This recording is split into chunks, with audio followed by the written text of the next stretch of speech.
Hi friends, எப்பயுமே கோவக்காயில் பொரியல் இந்த மாதிரி தான் செஞ்சுருப்போம். ரொம்ப ஹெல்த்தியான வத்தல் ரெசிபி. தண்ணியில் எதுவும் போடாமல் இந்த மாதிரி எல்லாத்தையும் கழுவி சுத்தம் பண்ணிவிட்டு 2 பக்கம் காம்புகளை கட் பண்ணிவிட்டு இந்த மாதிரி வெஜிடபிள் கட் இருந்தால் நிறைய கோவக்காய் அரியும் போது நமக்கு கஷ்டமாகவும் இருக்காது, சட்டுன்னு அரிஞ்சிடலாம். இப்போது நம்ம உப்பு சேர்த்துக்கலாங்க. நான் தூள் உப்பு தான் சேர்த்துறேன். தூள் உப்பு சேர்த்து நல்லா கலந்து விட்டுருங்க. காயில் எல்லா இடத்துலையும் படுற மாதிரி கலந்து விட்டுட்டு 2-3 பேட்சாக பிரித்து சேர்த்துட்டேங்க. நான் நிறையாவே செஞ்சதுனால இப்போ ஒரு இட்லி பாத்திரத்தில் கொஞ்சம் தண்ணி சேர்த்துட்டு இப்போது நம்ம உப்பு கலந்து வச்சுருந்த காயை இட்லி தட்டில் எல்லா தட்டிலையும் போட்டு வச்சுட்டேங்க. இப்போது ஒரு 10 நிமிஷம் மூடி போட்டு மூடிடலாங்க. கோவக்காய் அழகாக மாவு போல் வெந்து வந்துடுங்க. தண்ணியில் போடும்போது டேஸ்ட்டும் குறைஞ்சிரும், சத்தும் கம்மியாயிருங்க. இந்த மாதிரி செய்யும்போது கோவக்காய் சத்தும் அப்படியே இருக்கும், ரொம்ப டேஸ்ட்டாகவும் இருக்கும், ரொம்ப ஈஸியாகவும் இருக்குங்க. சட்டுன்னு வெந்துடும். பொரியல் செய்யும்போதும் இந்த மாதிரி செஞ்சு பாருங்கள், ரொம்பவே டேஸ்ட்டாக இருக்கும்.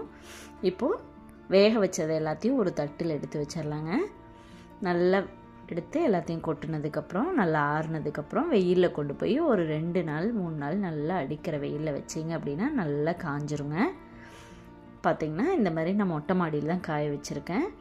2-3 நாள் கழித்து பார்த்திங்கன்னா வத்தல் எப்படி காஞ்சி வந்திருக்குதுன்னு பாருங்கள். நல்லா மொறுமொறுப்பாக எல்லாம் காஞ்சி வந்துருச்சு.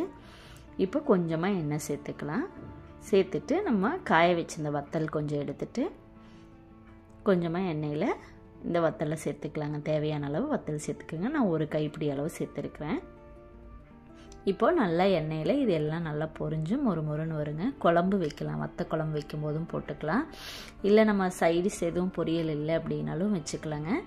நம்ம கூழ் கம்மஞ்சாப்பாடு இந்த மாதிரி செய்யும்போதும் சைடிஷ் சூப்பராக இருக்கும். கண்டிப்பாக ட்ரை பண்ணி பாருங்கள். ரொம்ப ஹெல்த்தியாகவும் இருக்கும், சட்டுனும் செஞ்சிடலாம்.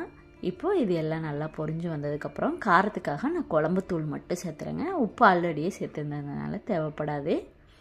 குழம்புத்தூள் மட்டும் சேர்த்துட்டு அப்படியே லைட்டாக ஒரு டைம் கலந்து விட்டுருங்க. குழம்புத்தூள் எல்லா இடத்துலையும் படுற மாதிரி. குழம்புத்தூள் இல்லை அப்படின்னா வரமிளகாத்தூள் கூட சேர்த்துக்கோங்க. நல்லா கலந்து விட்டுட்டு இப்போ ஸ்டவ் ஆஃப் பண்ணிடலாங்க. இப்போ ஒரு பிளேட்டுக்கு மாற்றிட்டேங்க. இப்போ பாருங்கள், கொஞ்சமாக ஆறுனதுக்கப்புறம் உடைச்சிங்க அப்படின்னா நல்லா மொறு சைடிஷ் ரெடிங்க. நீங்களும் செஞ்சு பாருங்கள். என்னோடய வீடியோ பிடிச்சிருந்தா சப்ஸ்கிரைப் பண்ணுங்கள், ஷேர் பண்ணுங்கள். Thank you friends.